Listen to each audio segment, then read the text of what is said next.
जय हिंद साथ आपका एग्जाम आरआरबी टेक्नीशियन की आपकी जो शिफ्ट है उस शिफ्ट में अभी कुछ घंटे बाकी हैं या कुछ दिन बाकी हैं। तो मैं कहूँगा इस वीडियो को शुरू से अंत तक आप लोग देखिएगा, क्योंकि इस वीडियो में मैंने हर एक चीज़ को कंप्लीट किया है, चाहे वो विज्ञान हो, चाहे करंट अफेयर हो, चाहे रीजनिंग या चाहे मैथ हो। तो सब कुछ देखेंगे साथियों। आज की ये वीडियो आपको कंप्लीट एक तरीके से संपूर्ण सिलेबस का रिवीजन करवा के छोड़ेगी।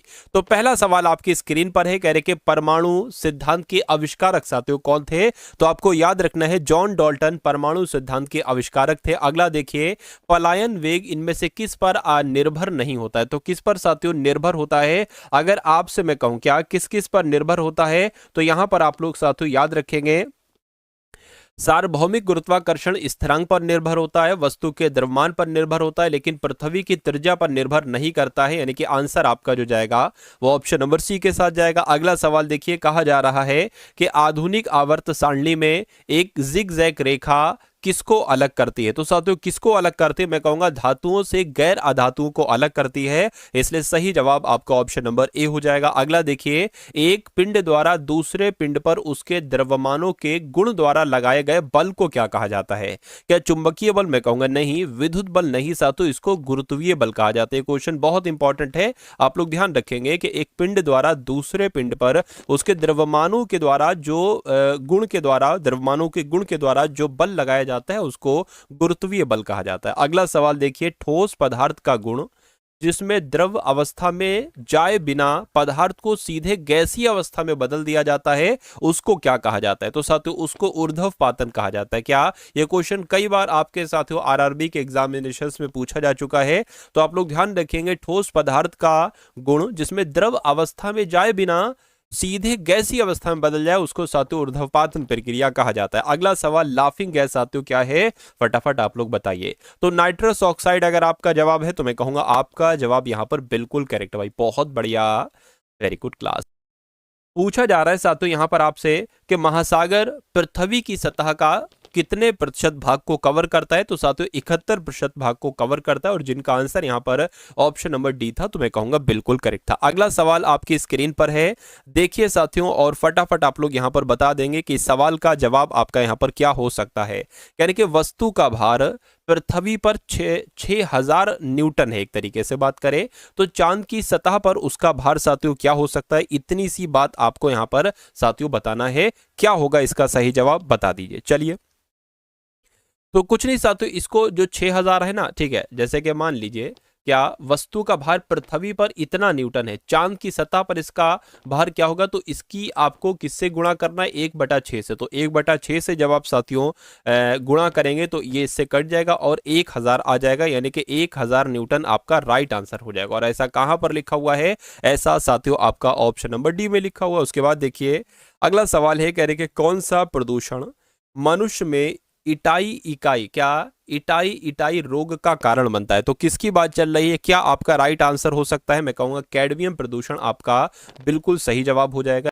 अब उसके बाद साथियों यहां पर कुछ क्वेश्चंस हम लोग देख लेते हैं करंट अफेयर के, जो सबसे करंट अफेयर के इंपॉर्टेंट क्वेश्चन साथियों 2024 के, जिनकी आने की पूरी पूरी संभावना है, उन सभी क्वेश्चंस को हम लोग देख लेते हैं बहुत तेजी के साथ। देखिए, कह रहे कि भारत ने 2024 में कौन सी नई रक्षा प्रणाली को विकसित किया है? तो मैं कहूंगा साथियों एंटी सैटेलाइट मिसाइल को विकसित किया है। यह आंसर भी मैंने आपकी सहजता के लिए साथियों यहां पर टाइप करवा दिया है।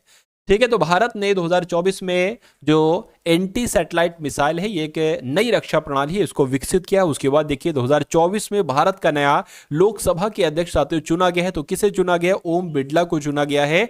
अब उसके बाद देखिए कौन सा देश 2024 के ओलंपिक खेलों का एक तरीके से मेजबान देश होगा? तो यहां पर साथियों फ्रांस है। क्या फ्रांस है? तो यहां पर यह होना चाहिए ओलंपिक खेलों की मेजबानी किसने की है? तो फ्रांस ने की है। उसके बाद देखिए भारत ने 2024 में अपनी सबसे बड़ी जल विद्युत परियोजना का उद्घाटन किया है। तो कहां पर किया है साथियों? हिमाचल प्रदेश में किया है, यह भी आपको याद रखना है। उसके बाद देखिए किसने 2024 का पहले भारत अंतरराष्ट्रीय फिल्म महोत्सव का उद्घाटन किया है? तो किसने किया है साथियों? नरेंद्र मोदी जी ने किया है। यानी कि नरेंद्र मोदी जी ने 2024 का पहले भारत अंतर्राष्ट्रीय फिल्म महोत्सव का उद्घाटन किया है? और 2024 के भारतीय गणराज्य दिवस के मुख्य अतिथि कौन थे? तो फ्रांस के राष्ट्रपति इमैनुअल मैक्रो थे। कौन थे साथियों? फ्रांस के राष्ट्रपति इमैनुअल मैक्रो थे, ये आपको मालूम होना चाहिए। अगला देखिए, भारत के प्रधानमंत्री 2024 में किस कार्यक्रम का उद्घाटन किया जो देश के हर गांव तक इंटरनेट सुविधा पहुंचाने का उद्देश्य था? तो किसका उद्घाटन किया था? भारत ब्रॉडबैंड योजना का उद्घाटन किया था, जिसका उद्देश्य क्या था? हर गांव तक इंटरनेट की सुविधा पहुंचाना था। उसके बाद देखिए, 2024 में भारत का पहला ग्रीन हाइड्रोजन संयंत्र कहां पर स्थापित किया गया था? तो साथियों अहमदाबाद में स्थापित किया गया था। कहां पर? अहमदाबाद में स्थापित किया था, यह भी आप लोग याद रखेंगे। उसके बाद देखिए, हाल ही में किस राज्य ने महात्मा गांधी अंतरराष्ट्रीय विश्वविद्यालय का नया परिसर खोला है? तो किस राज्य ने साथियों खोला है? मध्य प्रदेश ने खोला है। उसके बाद देखिए, 2024 में आयोजित पैरालंपिक खेलों में भारत ने कौन सा पदक जीता है? भारत ने कितने पदक जीते हैं? सॉरी, तो भारत ने 20 पदक जीते। कितने? भारत ने कुल 20 पदक जीते हैं। अगला देखिए, हाल ही में 2024 के बजट में राष्ट्रीय विज्ञान मिशन के लिए कितनी राशि आवंटित की गई है? तो 25,000 करोड़ रुपए की राशि को साथियों आवंटित किया गया है। भारत में 2024 में भारत ने किसे पद्मश्री से सम्मानित किया है? तो मैं कहूंगा इनका नाम है साक्षी मलिक, और साक्षी मलिक को साथियों पद्मश्री पुरस्कार से सम्मानित किया गया है। उसके बाद देखिए, हरित भारत मिशन किसके द्वारा 2024 में लॉन्च किया गया है? तो भूपेंद्र यादव के द्वारा साथियों लॉन्च किया गया है। राइट आंसर आपका जो जाएगा वो ऑप्शन नंबर बी के साथ जाएगा। विश्व आर्थिक मंच की बैठक कहां पर आयोजित की गई है? तो कहां पर आयोजित की गई है साथियों? दावोस में आयोजित की गई है। उसके बाद देखिए, 2024 में भारत के साथ मुक्त व्यापार समझौता पर किसने हस्ताक्षर किए हैं? तो भारत के साथ साथियों ऑस्ट्रेलिया ने एक तरीके से हस्ताक्षर किए हैं, साइन किए हैं। राइट आंसर आपका ऑप्शन नंबर सी हो जाएगा। भारत ने किसे राष्ट्रपति की ओर से सर्वोच्च नागरिक सम्मान यानी कि भारत रत्न दिया है? तो मैं कहूंगा लता मंगेशकर आपका यहां पर राइट आंसर हो जाएगा। उसके बाद देखिए, हाल ही में भारत की पहली महिला वैज्ञानिक रानी दुर्गावती पर कौन सा राज्य आधारित फिल्म महोत्सव बनाई गई है? तो मैं कहूंगा मध्य प्रदेश आपका यहां पर राइट आंसर हो जाएगा। चलिए, मध्य प्रदेश राज्य पर आधारित फिल्म बनाई गई है। उसके बाद देखिए साथियों, नेक्स्ट नंबर के 2 सवाल हैं, इसको मैं थोड़ा बड़ा कर देता हूं ताकि आपको और अच्छे से यहां पर देखने को मिले। देखिए, अब यहां पर अगर बात करें, क्या कहा गया है? कह रहे कि 2024 में भारत के किस राज्य ने किसान कल्याण योजना के तहत 10,000 करोड़ का पैकेज घोषित किया है? तो यह काम साथियों मध्य प्रदेश ने किया है। किसने? मतलब मध्य प्रदेश ने किसान कल्याण योजना के तहत 10,000 करोड़ का पैकेज घोषित किया है। और 2024 में भारत ने किस प्रकार के स्मार्ट सिटी परियोजना के तहत 50,000 करोड़ का निवेश किया है? तो मैं कहूंगा यातायात प्रबंधन और स्मार्ट सड़कें। ठीक है ना। उसके बाद देखिए, इसको भी थोड़ा बड़ा कर लेता हूं। चलिए, तो अब यहां पर अगर साथियों हम लोग बात करें, क्या यहां पर है? कह रहे कि 2024 में किस भारतीय खिलाड़ी ने क्रिकेट के इतिहास में सबसे तेज 10,000 रन पूरे किए हैं? तो यह काम विराट कोहली ने किया है। किसने? विराट कोहली ने किया है। नेशनल ग्रीन ट्रिब्यूनल ने किस राज्य में प्रदूषण के कारण लगाए गए 100 करोड़ के जुर्माने की सजा दी है साथियों? तो दिल्ली की अगर बात करें, दिल्ली में ऐसा हुआ है। उसके बाद देखिए, नेक्स्ट नंबर के 2 सवाल हैं, इसको भी देख लीजिए साथियों।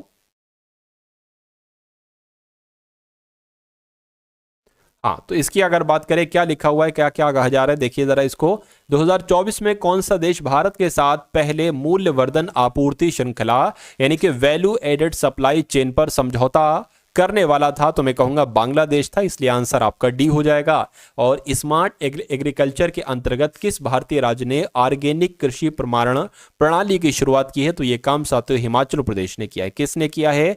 हिमाचल प्रदेश ने किया है। आंसर आपका जाएगा ऑप्शन नंबर सी के साथ। अब उसके बाद साथियों यहाँ पर आपके रीजनिंग के क्वेश्चन शुरू हो चुके हैं, तो रीजनिंग के क्वेश्चंस को देखेंगे और उसके बाद साथियों मैथ के क्वेश्चंस को देखेंगे। तो यहाँ पर साथियों आपसे पूछा जा रहा है, पहले तो यहाँ पर बताया गया है कि जैसे चित्रकारी का संबंध कागज से है, वैसे ड्राइविंग का संबंध किससे होगा? सड़क से, ड्राइवर से, स्टीयरिंग से, या साथियों पहिए से? मुझे बताइए। देखिए, चित्रकारी कहाँ पर की जाएगी? जाहिर सी बात है कागज पर की जाएगी। तो ड्राइविंग कहां पर साथियों की जाती है? सड़क पर, ड्राइवर पर, स्टीयरिंग पर, पहिए पर। मैं कहूंगा ड्राइविंग सड़क पर की जाती है। आंसर आपका ऑप्शन नंबर ए हो जाएगा। अब उसके बाद देखिए अगला सवाल आपकी स्क्रीन पर आपसे पूछा जा रहा है साथियों कि आपको पहले तो ये देखना है कि TURNIP से WXUQLS बन गया है, उसी प्रकार ORANGE से RUDQJH बन गया है। तो आपको बताने कि GRAPES से क्या बन पाएगा, कौन सा ऑप्शन यहां पर आपका राइट आंसर हो पाएगा। सबसे पहले तो साथियों आपको देखना है, देखिए ये 20 पर होता है और W23 पर होता है, यानी कि यहां पर 3 बढ़ाया गया है। उसी प्रकार U21 पर होता है, X साथियों 24 पर होता है, फिर 3 बढ़ाया गया है। R18 पर होता है साथियों और U21 पर होता है, यानी कि यहां पर भी 3 बढ़ाया गया। तो क्या 3 बढ़ाने वाला क्रम चल रहा है? मैं कहूंगा बिल्कुल, यहां से N से Q हुआ बिल्कुल और P से S हो, यानी कि 3 बढ़ाने वाला क्रम चल रहा है। और यहां पर भी आप देखेंगे वही 3 साथियों बढ़ रहा है, ठीक है ना। तो G में साथियों अगर आप 3 प्लस करेंगे तो G 7 पर होता है और 10 पर होता है J, यानी कि J यहां पर आ जाएगा। तो J एक तो यहां पर, एक यहां पर है और एक यहां पर है, ठीक है। R18 पर होता है, 18 में 3 प्लस करेंगे U आ जाएगा, फिर साथियों D आ जाएगा। P 16 पर होता है, तो इसमें 3 प्लस करेंगे तो S आ जाएगा और E से H हो जाएगा और फिर V हो जाएगा।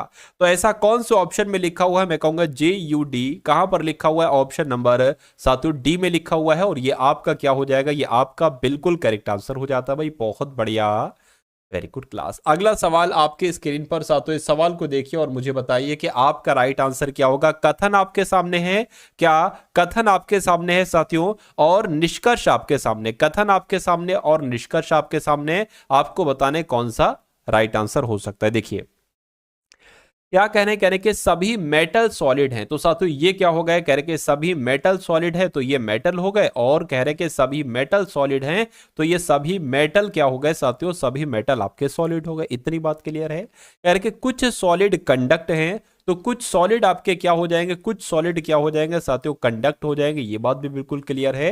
कह रहे कि कोई कंडक्टर काला नहीं है, तो ये जो कंडक्टर है ना साथियों, कोई कंडक्टर काला नहीं है। तो ये बन के आप निष्कर्ष को देखिए और बताइए कौन सा निष्कर्ष यहां पर सही लग रहा है। देखिए कुछ मेटल कंडक्टर है, कुछ मेटल कंडक्टर नहीं है। अगर ये होता कि भैया कुछ सॉलिड कंडक्टर तो सही हो जाता, ये गलत हो जाएगा। कोई सॉलिड काला नहीं है, ये भी गलत हो जाए। क्यों? क्योंकि यहां पर नेगेटिव आ गया। जब अच्छा यहां पर ठीक है नेगेटिव है तो नेगेटिव आ सकता है। देखिए अब ऐसा है, वाकई में ऐसा नहीं है। कोई सॉलिड काला नहीं है, तो कोई सॉलिड कहां पर? कोई सॉलिड काला नहीं। देखिए इसके बारे में हमें कोई संबंध पता नहीं है। हमें संबंध ये दिया गया है कि कोई कंडक्ट काला नहीं, ये नहीं बताया गया कोई सॉलिड काला है या काला नहीं है। तो जिसकी हमें जानकारी नहीं होती है वो भी आपका गलत ही माना जाता है। सभी कंडक्ट सॉलिड है। देखिए सभी कंडक्ट सॉलिड कैसे हो सकता? हाँ कुछ कंडक्ट सॉलिड है, ठीक है, लेकिन क्या ये गलत हो जाएगा? सभी कंडक्ट सॉलिड थोड़ी ना है। तो मैं कहूंगा कोई भी निष्कर्ष यहां पर सही नहीं है। और ऐसा कहां पर लिखा हुआ है? ऐसा आपका ऑप्शन नंबर ए में लिखा हुआ, और जिनका आंसर यहां पर ऑप्शन नंबर ए के साथ है, मैं कहूंगा आंसर आपका बिल्कुल करेक्ट भाई, बहुत बढ़िया, वेरी गुड क्लास। अगला सवाल आपकी स्क्रीन पर देखिए और बताइए साथियों, डायरेक्शन वाला सवाल है। सबसे पहले मैं आपको बता दूं, देखिए सीधा हाथ जो आपका होता है ना, सीधा हाथ, इसको कहा जाता है दायां। क्या इसको क्या कहा जाता है? इसको दायां हाथ कहा जाता है। और जो उल्टा हाथ होता है ना, उल्टा हाथ, इसको क्या कहा जाता है? इसको साथियों बायां कहा जाता है। तो ये दोनों जानकारी आपको मालूम होना चाहिए। अब हम लोग चलते साथियों सवाल की तरफ। क्या कहा जा रहा है? कह रहे कि वे ए व्यक्ति ए उत्तर की ओर चलना शुरू करता है। तो मान लीजिए साथियों ये उत्तर की ओर चलना शुरू किया और 4 किलोमीटर चला, तो 4 किलोमीटर ये चल गया। उसके बाद कह रहे कि फिर वो दाएं मुड़ता है। दाएं मतलब सीधे हाथ पे मुड़ता है, तो सीधे हाथ पे मोड़ दिया और 8 किलोमीटर चला दिया, 8 किलोमीटर चला दिया, ठीक है। कह रहे कि अब वो बाएं मुड़ता है, बाएं का मतलब उल्टा हाथ है, बाएं मुड़ता है और 2 किलोमीटर चलता है। तो साथियों हमने बाएं मुड़ा दिया और 2 किलोमीटर चला दिया। उसके बाद कह रहे कि फिर वो बाएं मुड़ता है और फिर 8 किलोमीटर चलता है। तो जब 8 यहां चलेगा तो जाहिर सी बात है यहां पर ही पहुंच पाएगा। वो जहां से उसने शुरुआत की थी, यहां से उसने शुरुआत की थी, उस बिंदु तक पहुंचने के लिए अब कितनी दूर उसको चलना होगा और किस दिशा में चलना होगा, कितनी दूर चलना होगा। देखिए ये तो 2 है, 2 किलोमीटर है, ये 2 है ना, तो ये भी 2 है और ये 4 है। तो मैं कहूंगा 6 किलोमीटर चलना होगा। और किस तरफ वो जाएगा साथियों? वो दक्षिण की तरफ जाएगा, ठीक है ना। तो 2 किलोमीटर और दक्षिण कहां पर लिखा हुआ है? मैं देख रहा हूं ऐसा, तो ऑप्शन नंबर सी में दिख रहा है। तो इस प्रकार जिनका भी आंसर, अच्छा सॉरी 2 किलोमीटर थोड़ा, 6 किलोमीटर कहां पर लिखा है? तो 6 किलोमीटर तो आपका ऑप्शन नंबर बी में लिखा हुआ है। ऑप्शन नंबर सी मैंने क्यों क्लिक कर दिया, कोई दिक्कत नहीं। तो आंसर आपका जाएगा ऑप्शन नंबर बी के साथ। अगला सवाल आपकी स्क्रीन पर साथियों देखिए इस सवाल को और बताइए कि आप इस सवाल का सही जवाब कैसे करेंगे। देखिए, Z से A बनाया गया है, Y से B बनाया गया है, W से D बनाया गया है, T से G बनाया गया है। इतना मैंने देखा तो मुझे मालूम पड़ गया यहां पर तो अपोजिट वाला है मैटर। क्या अपोजिट वाला है? जैसे कि मैं आपको कई बार बता चुका हूं भाई, A का अपोजिट Z है, B का अपोजिट Y होता है, C का अपोजिट Z होता है, X होता है सॉरी, D का अपोजिट W होता है। तो वही चीज तो यहां पर है, ठीक है। Z का अपोजिट A कह लो या A का अपोजिट Z कह लो, B का अपोजिट Y, टी का अपोजिट W, जी का अपोजिट T। तो अब फर्क ये आपको बताने कि यहां पर कौन सा लेटर आएगा। देखिए, Z से 1 घटाया गया तो Y आ गया, Y से 2 घटाया गया तो W आ गया, W से W 23 पर होता है, ये 20 हो गया है, तो 3 घटाया गया तो जाहिर सी बात है T 20 पर होता है। अब यहां पर 4 घटाया जाएगा तो साथियों P आ जाएगा। तो P कहां पर लिखा हुआ? यहां पर लिखा हुआ। अब इसको देखिए, अच्छा P का अपोजिट क्या होता है? J नहीं होता है, P का अपोजिट K होता है। तो इस प्रकार आपका राइट आंसर जो जाएगा वो ऑप्शन नंबर ए के साथ जाएगा। उसके बाद देखिए अगला सवाल आपकी स्क्रीन पर कह रहे CHAPTER को RAHPETC बनाया गया। तो आपको बताने कि EXPLAIN को क्या बनाया जा सकता है साथियों, मुझे बताइए। साथियों, अगर आपने इस वीडियो को लाइक नहीं किया तो मैं रिक्वेस्ट करता हूं वीडियो को आप लोग लाइक कर दीजिए, और चैनल पर अगर नए हैं तो चैनल को जरूर साथियों सब्सक्राइब कर लीजिए। और ये समझ लीजिए साथियों, अगर आप वाकई में सिलेक्शन लेना चाहते हैं, आपका ये पेपर है या अगला कोई पेपर है, तो इस चैनल को तुरंत साथियों सब्सक्राइब करके बेल आइकन पर क्लिक कर लीजिए, क्योंकि ये चैनल से अगर आप जुड़ जाते हैं और क्लासेस को साथियों प्रॉपरली लेते हैं तो मैं कहूंगा कि सिलेक्शन आपका बहुत आराम से हो जाएगा। ठीक है ना। जो कंटेंट साथियों एग्जाम में पूछा जाएगा वो कंटेंट आपको साथियों में पढ़ा रहा हूं। चलिए, तो अगर ऐसा डिक्टो ये सवाल आपके सामने आ जाए एग्जाम हॉल में तो आप क्या करेंगे साथियों? आपको बिल्कुल घबराना नहीं है। देखिए, मुझे जब मैंने इन लेटर्स को पढ़ा तो मुझे देखकर यह लगा कि जो लेटर्स यहां पर हैं वही लेटर साथियों यहां पर है, सिर्फ क्रम चेंज हुआ है। जैसे कि ये सी शुरू में है तो सी अंत में कर दिया गया। ठीक, इतनी बात। ये जो दूसरे नंबर पर है ना वो तीसरे नंबर पर कर दिया गया, जो तीसरे नंबर पर है वो इसमें दूसरे नंबर पर कर दिया गया। ये चीज है, बाकी सब सेम है। तो आप भी साथियों इसको ऐसे ही कर लो। देखिए, जो इसमें जो पहले नंबर था वो अंतिम नंबर पर हो गया, यानी कि ई पहले नंबर पर है, ई यहां पर आपका आ जाएगा, ई यहां पर आपका आ जाएगा। एच एच तीसरे नंबर कर दिया, यानी कि एक्स जो है ना साथियों, एच एक्स जो है वो तीसरे नंबर पर हो जाएगा। देखिए 1 2 3 4 5 6 7, ठीक है। तो x आपका यहां पर आ गया। अब आपको देखना है x यहां पर है नहीं, x यहां पर है नहीं, x यहां पर है और x यहां पर है। ठीक है। अब उसके बाद देखिए और क्या चीज, देखिए ये दो हम ना देखें क्योंकि ये दो सेम सेम है। हम देख लेते ये वाला देख लेते, हाँ ये वाला देख लेते। p p यहां से कहा, अच्छा p जहां पर है वहीं पर है भाई साहब। ठीक है, तो l जहां पर है l वहीं पर रहेगा। तो मैं कहूंगा XL आना चाहिए। XL कहां पर है? XL साथियों ऑप्शन नंबर डी वाले में। तो ऐसे आप साथियों इस सवाल को करेंगे कम समय में। ठीक है, चलिए तो अब उसके बाद देखिए अगले नंबर का सवाल आपकी स्क्रीन पर आ चुका है। आपसे क्या पूछा जा रहा है देखिए और बताइए। करें कि कौन सा शब्द दूसरे शब्दों से संबंधित नहीं है? इंच, आउंस, सेंटीमीटर या यार्ड, कौन सा सातों सबसे अलग है ये आपको बताना। देखिए इंच से हम क्या चेक करते हैं, हम कोई भी लंबाई को चेक कर लेते हैं कि भाई कितनी लंबाई में, ये इंच में कितनी लंबाई है इसकी। ठीक है, और आउंस की अगर बात करें तो इससे वजन तोल सकते हैं। ठीक है, सेंटीमीटर से भी लंबाई साथियों चेक कर सकते हैं, और यार्ड की अगर बात करें इससे लंबाई भी चेक कर सकते हैं और क्षेत्रफल भी चेक कर सकते हैं। तो मैं कहूंगा सबसे अलग जो यहां पर है वो ऑप्शन नंबर है बी वाला है, क्योंकि 3 से लंबाई चेक की जा सकती है, जबकि ऑप्शन नंबर बी यानी कि आउंस से वजन को चेक किया जाता है। तो इस प्रकार आपका राइट आंसर जो जाएगा वो किस ऑप्शन के साथ जाएगा? ऑप्शन नंबर बी के साथ जाएगा। अगला सवाल आपकी स्क्रीन पर देखिए और बताइए सही जवाब आपका क्या होगा। देखिए क्या कह रहे हैं, कहने के शमा सुनीता की एकमात्र बहन है। तो क्या कहा गया साथियों, मान लीजिए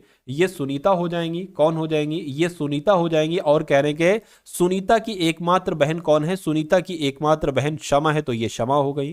ठीक है ना। कह रहे हैं कि सुनीता के पति की सास का एक पुत्र है, यानी कि सुनीता के पति, मान लीजिए ये हो गया सुनीता के पति की सास। सुनीता के पति की सास कौन होगी? इनकी ही तो मां होंगी। ठीक है ना, यानी कि सुनीता की ही तो मां होंगी। तो ये सुनीता की माता जी हो गई और सुनीता के पति की सास हो गई। उसके बाद क्या कह रहे कि सुनीता के पति की सास का सास का एक पुत्र श्याम है, यानी कि इनका और इनका एक भाई भी है जिसका नाम क्या है, जिसका नाम है साथियों श्याम। यानी कि ये माता जी के दो बेटियां हैं, शमा और सुनीता, और एक इनका बेटा है श्याम। इतनी बात क्लियर है। यानी कि जिसकी पुत्री भूमिका, यानी कि इस श्याम की पुत्री कौन है साथियों, जिसका नाम क्या है, क्या लिखा हुआ है, जिसकी पुत्री भूमिका है, भूमिका इनकी बेटी का नाम है, तो ये भी बात क्लियर होगी। उसके बाद कह रहे कि सुनीता के पुत्र, सुनीता के पुत्र अभिजीत, सुनीता के पुत्र कौन हो गए, सुनीता का पुत्र हो गया अभिजीत। तो सुनीता के पुत्र अभिजीत का भूमिका से क्या संबंध है, यानी कि अभिजीत ये भूमिका को क्या कहेगा। अरे भाई ये इनकी मम्मी है, मम्मी के भाई है, तो मम्मी के भाई की बेटी कौन होती है आपकी, यानी कि मामा की बेटी आपकी कौन होती है, तो मैं कहूंगा कजिन होती है, कजिन होती है। तो ऐसा ऑप्शन नंबर ए में लिखा हुआ है, तो ये आपका बिल्कुल करेक्ट आंसर हो जाता है। उसके बाद देखिए, यानी कि यदि मेज को ओवन कहा जाए, ओवन को चाकू कहा जाए, और चाकू को टोस्टर कहा जाए, और टोस्टर को फ्रिज कहा जाए, फ्रिज कहा जाए, तो इनमें से किसका उपयोग केक को बेक करने या पकाने में किया जाता है। तो भाई केक को बेक करने में, पकाने में से साथियों ओवन का इस्तेमाल किया जाता है। तो यहां पर ओवन को क्या कहा गया है, चाकू कहा गया है। तो मैं कहूंगा साथियों चाकू यहां पर आपका राइट आंसर। ऐसा भी सवाल आपसे पूछा जाता है। उसके बाद देखिए अगले नंबर का साथियों सवाल आपकी स्क्रीन पर, इस सवाल को देखिए और मुझे आप लोग बताइए कि यहां पर आपका राइट आंसर क्या हो सकता है, किस ऑप्शन के साथ साथियों जा सकता है। चलिए अगला सवाल देखिए, कह रहे कि एक व्यक्ति की ओर इशारा करते हुए एक महिला ने कहा, उसकी माँ मेरी माँ की इकलौती पुत्री है। महिला का व्यक्ति से क्या संबंध होगा, यानी कि वो व्यक्ति उस महिला को क्या कहेगा। देखिए बहुत ध्यान से देखिए साथियों, क्या एक वुमेन, वुमेन हटाइए, एक औरत है, क्या लिखा हुआ यहाँ पर, हाँ एक महिला है, एक महिला है साथियों, क्या एक महिला है। महिला कह रही है एक व्यक्ति की ओर इशारा करते हुए, एक व्यक्ति की ओर इशारा करते हुए एक महिला कह रही है कि उसकी माँ, यानी कि इसकी जो माँ है, इसकी जो माता है, इसकी जो माता है, उसकी माँ कह रहे मेरी माँ की इकलौती पुत्र, ये कह रही मेरी माँ की इकलौती पुत्र, यानी कि ये अपनी खुद की बात कर रही है क्या। अरे भाई आपकी, मान लीजिए आप महिला हैं, आपकी माँ की इकलौती पुत्र, यानी कि आपकी ही तो बात चल रही है, यानी कि आप इस व्यक्ति की माता है, ऐसा कहा यहां पर जा रहा है। तो महिला व्यक्ति से क्या संबंधी है, व्यक्ति क्या कहेगा, माँ कहेगा, माँ कहेगा, तो माँ कहां पर लिखा हुआ है, ऑप्शन नंबर ए में लिखा हुआ है। तो ये आपका बिल्कुल करेक्ट आंसर है। अगला सवाल देखिए, अगला सवाल देखिए साथियों आपकी स्क्रीन पर है, देखिए और फटाफट यहां पर आप लोग मुझे बताइए कि देखिए B2D4 F6H8 और J10L12, तो आपको बताने कि यहां पर साथियों क्या क्या आएगा। सबसे पहले इसको जरा आप देखिए, कह रहे कि साथियों यहां पर B से D हुआ है, यानी कि 2 बड़ा है, D से F हुआ है, फिर 2 बड़ा है, F से H हुआ है, 2 बड़ा है, फिर J हो गया 2 बड़ा है, फिर 2 बड़ा है। तो मैं कहूंगा यहां पर N ही तो आ जाएगा। क्या यहां पर क्या आ जाएगा साथियों, N आ जाएगा। इतनी बात क्लियर है। अब देखिए 2 से यहां पर 6 हुआ, यानी कि 4 बड़ा है, ठीक है ना, 4 बड़ा है कि नहीं, 4 बड़ा है, बिल्कुल 4 बड़ा है। अब यहां पर अगर बात करें साथियों, देखिए जरा, अच्छा इसको एक काम करिए आप, एक काम आप ये करिए, इसको इसमें बढ़ेगा, ये 2 से 4 हुआ यानी कि 2 बड़ा, 6 से 8 हुआ 2 बड़ा, फिर 10 से 12 हुआ 2 बड़ा। तो यहां पर साथियों क्या हो जाएगा आपका, यहां पर एक तरीके से साथियों 14 आ जाएगा। क्या आ जाएगा, क्योंकि 12 से बढ़ के ना 14 आ जाएगा। तो ये भी बात क्लियर हो जाएगी, क्योंकि सब में 2 2 बढ़ रहा है, तो 12 में 2 बढ़ाएंगे तो 14। तो N14 कहां पर लिखा हुआ, यहां पर नहीं, यहां पर नहीं, N14 सिर्फ और सिर्फ ऑप्शन नंबर सी में लिखा हुआ है। तो ये आपका साथियों बिल्कुल करेक्ट आंसर। अब देखिए 4 8, ठीक है, 4 8 और 12, और यहां पर क्या आ जाएगा, 16 आ जाएगा। तो 16 कहां पर लिखा हुआ, यहां पर लिखा हुआ। तो ये सारी चीजें साथियों क्लियर है। और डी, ठीक है, डी से एच हुआ है, यानी कि 4 बड़ा है, एच से एल हुआ है, 4 बड़ा है, तो यहां पर 4 बढ़ाएंगे तो पी आ जाएगा। तो ऐसा साथियों ऑप्शन नंबर सी में ही लिखा हुआ है। उसके बाद देखिए अगला सवाल है, क्या कहा जा रहा है साथियों, इस सवाल को देखिए और फटाफट मुझे बताइए राइट आंसर क्या होगा। कहने कि कथन तो लिखा हुआ है कि शोधकर्ताओं ने पाया कि अत्यधिक इंटरनेट का उपयोग उन संसाधनों को मानसिक कार्यों से दूर करता है, यानी कि जो बहुत ज्यादा इंटरनेट का इस्तेमाल करते हैं उन लोगों को उन संसाधनों, ठीक है ना, उन संसाधनों को मानसिक कार्यों से दूर करता है जो दैनिक कार्यों को पूरा करने के लिए आवश्यक हैं। समझ गए ना, फिर से पढ़िए। शोधकर्ताओं ने पाया है कि जो अत्यधिक इंटरनेट का उपयोग उन संसाधनों को मानसिक कार्यों से दूर करता है जो दैनिक कार्यों को पूरा करने के लिए आवश्यक है। अब निष्कर्ष पढ़िए और बताइए कौन कौन सा निष्कर्ष सही है। व्यक्ति को इंटरनेट के अत्यधिक उपयोग से बचना चाहिए, ये बात बिल्कुल सही है।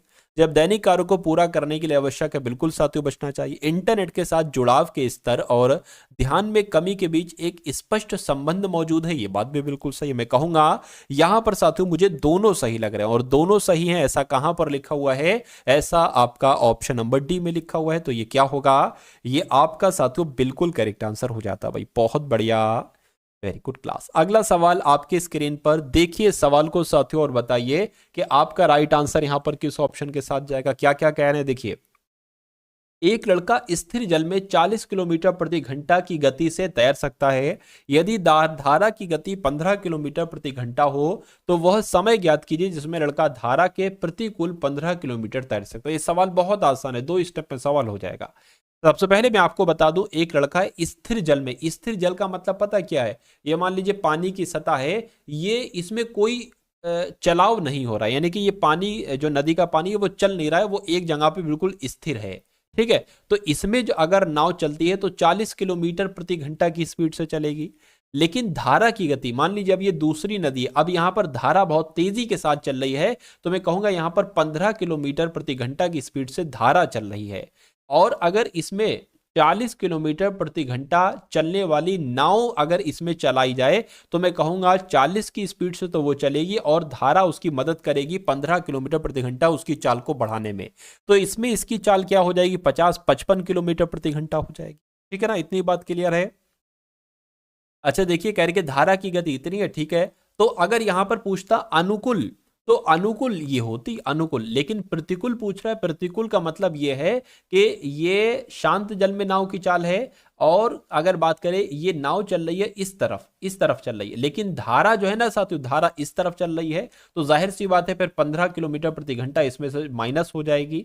ठीक है ना, माइनस हो जाएगी तो उसकी स्पीड कितनी हो जाएगी, 25 किलोमीटर प्रति घंटा हो जाएगी। यानी कि मैं कह सकता हूं कि नाव के धारा के साथ साथ अगर जाता है नाव जिसकी चाल 40 किलोमीटर प्रति घंटा है, तो उसकी कितनी हो जाएगी, 55 किलोमीटर प्रति घंटा हो जाएगी। लेकिन अगर धारा के प्रतिकूल जा रही है नाव, तो उसकी चाल कितनी हो जाएगी, 25 किलोमीटर प्रति घंटा हो जाएगी। इनके 25 किलोमीटर 60 मिनट 1 घंटे में वो जाएगी। तो यही तो आपसे पूछा जा रहा है, जिसमें लड़के की धारा प्रतिकूल 25 किलोमीटर तैर सकता है, तो वो कितने समय में करेगा। अरे भाई 1 घंटे में ही तो करेगा, ये 1 घंटे में करेगा। तो 1 घंटा कहां पर है, 1 घंटा साथियों ऑप्शन नंबर ए में है, सॉरी ए में नहीं बल्कि सी में है।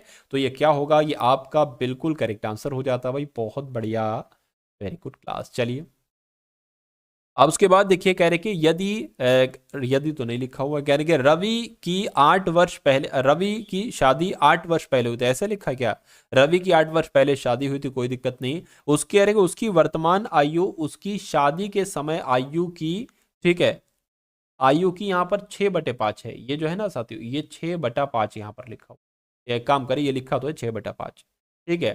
शादी के समय की आयु की 6/5 गुना है।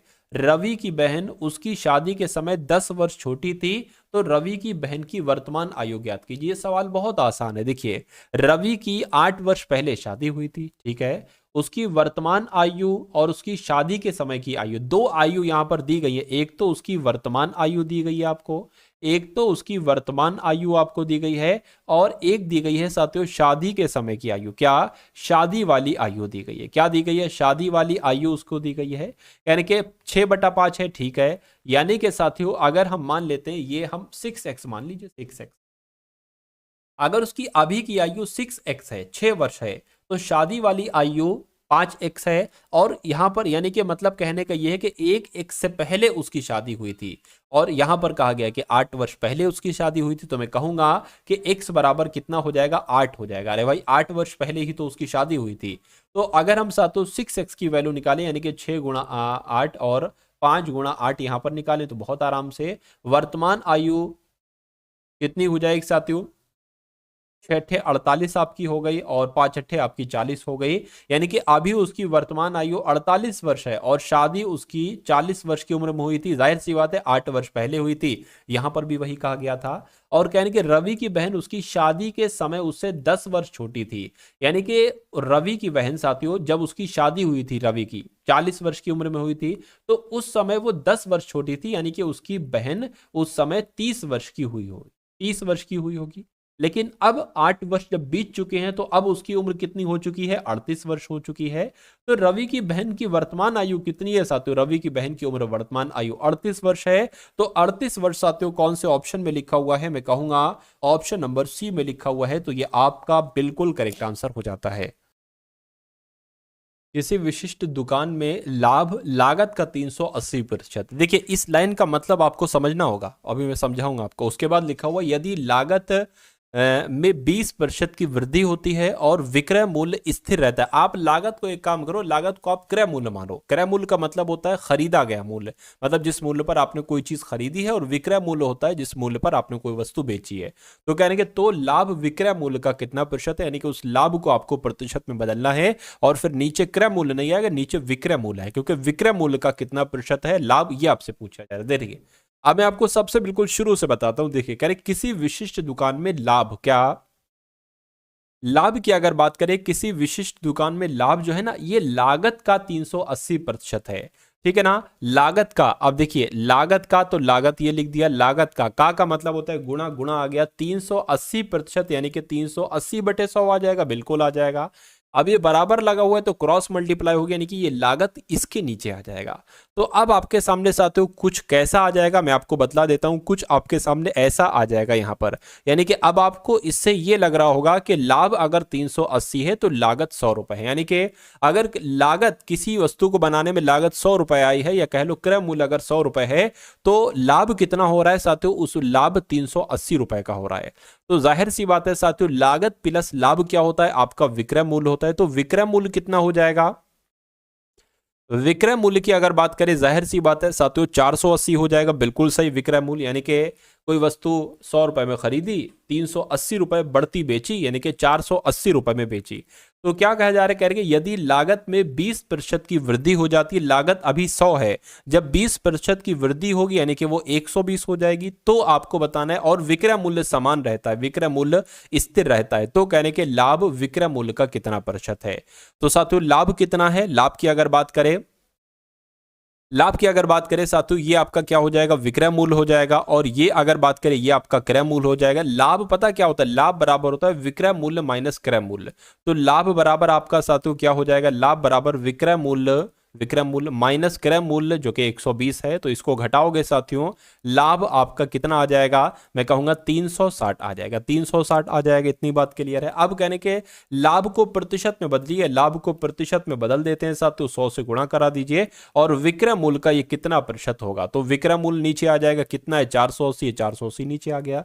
इस जीरो से जीरो कैंसिल हो जाएगा, 12 तियां 36, 12 चौक 48, 4 से अगर कट करेंगे 100 को 25 आ जाएगा, 25 तियां कितने हो जाएंगे, 75 हो जाएंगे। यानी कि 75% साथी होगा लाभ, विक्रय मूल्य का कितना प्रतिशत होगा, 75% होगा। आंसर आपका जाएगा ऑप्शन नंबर बी के साथ। भाई बहुत बढ़िया, वेरी गुड क्लास। अब अगला सवाल देखिए आपकी स्क्रीन पर है, क्या आपसे पूछा जा रहा है, कह रहे कि एक व्यक्ति ने 17, क्या लिखा हुआ, 17,30,000 रुपए में एक फ्लैट खरीदा। उसने इसकी पेंटिंग और मरम्मत पर 40,000 रुपए खर्च कर दिए। यदि 16,10,000 रुपए, 16,10,700 रुपए में फ्लैट वो अगर बेच देता है तो उसको हानि होगी, क्या प्रॉफिट होगा, हानि होगी या नुकसान होगा, क्या होगा उसको, या फायदा होगा। देखिए 17 लाख, ठीक है, 17,30,000 रुपए में उसने एक फ्लैट खरीदा, और इसमें 40,000 उसने रुपए और लगाए मरम्मत के। तो वो उसको पूरा फ्लैट कितने का पड़ गया, इसको साथियों हम एक बार देख लेते हैं। वो पूरा फ्लैट उसको पड़ गया 17,70,000 रुपए में। लेकिन उसने किया क्या साथियों, 16,10,700 रुपए में वो बेच दिया। तो क्या जाहिर सी बात है भाई, 17,70,000 खरीद में खरीद रहा है, 16,10,700 में वो बेच रहा है, जाहिर सी बात है हानि होगी। अब कितनी हानि होगी ये आपसे पूछा जा रहा है। चलिए तो 16,10,700 ये यहां पर आ जाएगा। एक काम करिए, एक सेकंड रुकिए, इसको इधर से लिख लीजिए। ठीक है, ये आपका 700 हो गया, ये आपका 01 हो गया, और ये आपका, ठीक है, वही चीज आ जाएगी। हाँ ठीक है, अब क्या माइनस करिए साथ, 0 0, और यहां पर आपका क्या आ जाएगा, 3 आ जाएगा। ठीक है ना, इतनी बात क्लियर है। चलिए 3 3 आ गया, और यहां पर साथियों आपका 9 आ जाएगा, 5 आ जाएगा, और 1 आ जाएगा। यानी कि कहने का मतलब ये है कि 15, क्या साथियों अगर बात करते हैं साथियों कितने का नुकसान होगा, आपके सामने है 1,59,300 रुपए का नुकसान होगा। यानी कि हानि को, अब ये हानि तो आपकी निकल गई साथियों, 1,59,300 रुपए की ये हानि हुई, लेकिन इसको प्रतिशत में बदलने को कह रहे हैं तो 100 से गुणा करा दीजिए साथियों। और नीचे आपका क्या आ जाएगा, नीचे अगर बात करें आपका क्रय मूल्य आ जाएगा जितने में आपने खरीदा था। तो खरीदा कितने में था, 17,70,000 रुपए में खरीदा था, तो 17,70,000 साथियों ये आपका आ गया नीचे। अब इसको कैलकुलेट कर लीजिए, 2 जीरो से ये 2 जीरो, इन 2 जीरो से ये 2 जीरो कैंसिल हो जाएंगे, ठीक है ना। अब यहां पर अगर बात करें 177 की किससे गुणा करें कि 1593 आ जाए, मैं कहूंगा 9 से करें। यानी कि 177 नीम 1593 होते हैं, तो मैं कहूंगा 9% की हानि होगी। ऐसा कहां पर लिखा हुआ है, ऐसा साथियों ऑप्शन नंबर बी में लिखा हुआ है। तो जिनका आंसर यहां पर साथियों ऑप्शन नंबर किसके साथ था, ऑप्शन नंबर बी के साथ था। मैं कहूंगा आंसर आपका बिल्कुल करेक्ट था भाई, बहुत बढ़िया, वेरी गुड क्लास। साथियों अगर आपने अभी तक इस वीडियो को लाइक नहीं किया तो मैं रिक्वेस्ट करूंगा वीडियो को लाइक कर दीजिए। चैनल पर अगर नए हैं तो चैनल को जरूर साथियों सब्सक्राइब आप लोग यहां पर कर लीजिए। चलिए अब उसके बाद देखते हैं नेक्स्ट नंबर का सवाल है, बहुत अच्छा सवाल है, बहुत शानदार सवाल है। कहने के 3 लोग हैं साथियों, कितने लोग हैं यहाँ पर, 3 लोग हैं, एक्स है, वाई है और जेड है। ये एक साझेदारी में प्रवेश करते हैं, किसमें, इसको मैं थोड़ा बड़ा कर लेता हूं ताकि आपको और अच्छे से यहां पर क्लियरली दिखे। चलिए तो 3 लोग हैं साथियों, एक्स है और वाई है और जेड है। क्वेश्चन को देख के मैं समझ गया। उसके बाद कहेंगे एक्स शुरुआत में कुछ पैसा निवेश करता है, कुछ पैसा निवेश करता है।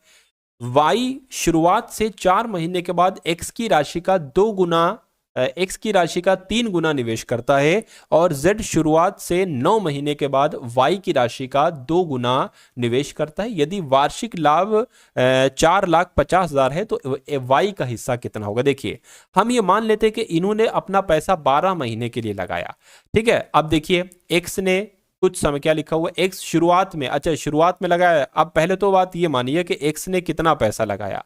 मान लेते हैं साथियों अगर एक्स ने 1 रुपया लगाया, 1 रुपया लगाया मान लेते हैं, तो वाई शुरुआत से 4 महीने के बाद एक्स की राशि का 3 गुना, यानी कि अगर एक्स ने x रुपया लगाया तो वाई ने इसका 3 गुना 3x लगाया। और कहने के जेड शुरुआत से 9 महीने के बाद वाई राशि का 2 गुना लगाया, तो साथियों जेड ने 6x लगा देगा, कितना लगा देगा, 6x लगा देगा। अब वाई का डबल 6x ही तो होगा। अब एक बात और ध्यान रखिए कि एक्स ने अपना पैसा शुरुआत से लगाया, 1 साल तक के लिए लगाएगा तो 12 महीने के लिए लगाया होगा। और कह रहे हैं कि वाई शुरुआत से 4 महीने के बाद, अरे भाई जनवरी से दिसंबर तक 12 महीने, 4 महीने तक तुमने नहीं लगाया, तो साथियों 8 महीने के लिए इन्होंने अपना पैसा लगाया, ठीक है, 8 महीने के लिए लगाया। उसके बाद साथियों जेड ने क्या किया, 9 महीने के बाद लगाया, यानी कि इसने अपना पैसा सिर्फ 3 महीने के लिए लगाया होगा। 9 महीने के बाद लगाया ना, 3 महीने के लिए लगाया, ठीक है। अब इसको साथियों आप कैलकुलेट कर लीजिए, 12x यानी कि 12 गुणा x तो 12x हो जाएगा। 8 तिया 24 तो 24 साथियों कितना हो गया, 24x हो गया। एक सेकेंड, ये आपका 24x आ गया। उसके बाद साथियों 6 तिया 18 तो 18x आ गया। इसको कैलकुलेट कर लीजिए, 6 से अगर कट करें तो 6 दूना 12 हो जाएगा, 6 चौक 24 हो जाएगा, 6 तिया 18 हो जाएगा। तो मैं कहूंगा ये अनुपात निकल आया। आपसे y का हिस्सा पूछा जा रहा है, y का हिस्सा 4x है और तीनों को कितने रुपए का लाभ हुआ है साथियों, 4.5 लाख रुपए का लाभ हुआ है, ठीक है ना, 4.5 लाख रुपए का लाभ हुआ है। और y का हिस्सा यहां पर कितना है, 4। इसको हम ऐसे भी मान सकते हैं, अगर x को 2 रुपए, y को 4 रुपए, z को 3 रुपए मिले तो इसको कितना मिला साथियों, 4 रुपए मिले। और नीचे इन सब का योग आ जाएगा, 7 8 9 यानी कि 9 आ गया। तो 9 कम 9, 9 पंजे आपका 45 हो जाएगा और 0 साथियों यहां पर आपके लग जाएंगे। तो 4 पंजे कितना हो जाएगा साथियों, 20 हो जाएगा। और यहां पर ये आ जाएगा, यानी कि कितना हो जाएगा साथियों, मैं कह देख सकता हूं 2 लाख हो जाएगा। क्या 2 लाख हो जाएगा। और 2 लाख कहां पर साथियों लिखा हुआ है, ऑप्शन नंबर डी में लिखा हुआ है। तो जिनका आंसर यहां पर ऑप्शन नंबर डी के साथ है तो बिल्कुल करेक्ट है। चलिए भाई अब उसके बाद देख लेते हैं नेक्स्ट नंबर का सवाल है आपकी स्क्रीन पर। ये तो भाई हो गए, सवाल तो हो गए, ठीक है। तो साथियों कैसी लगी आपको ये वीडियो, एक बार कमेंट सेक्शन में आप लोग जरूर बताइएगा। इस वीडियो को लाइक कीजिएगा, इस वीडियो को शेयर कीजिएगा।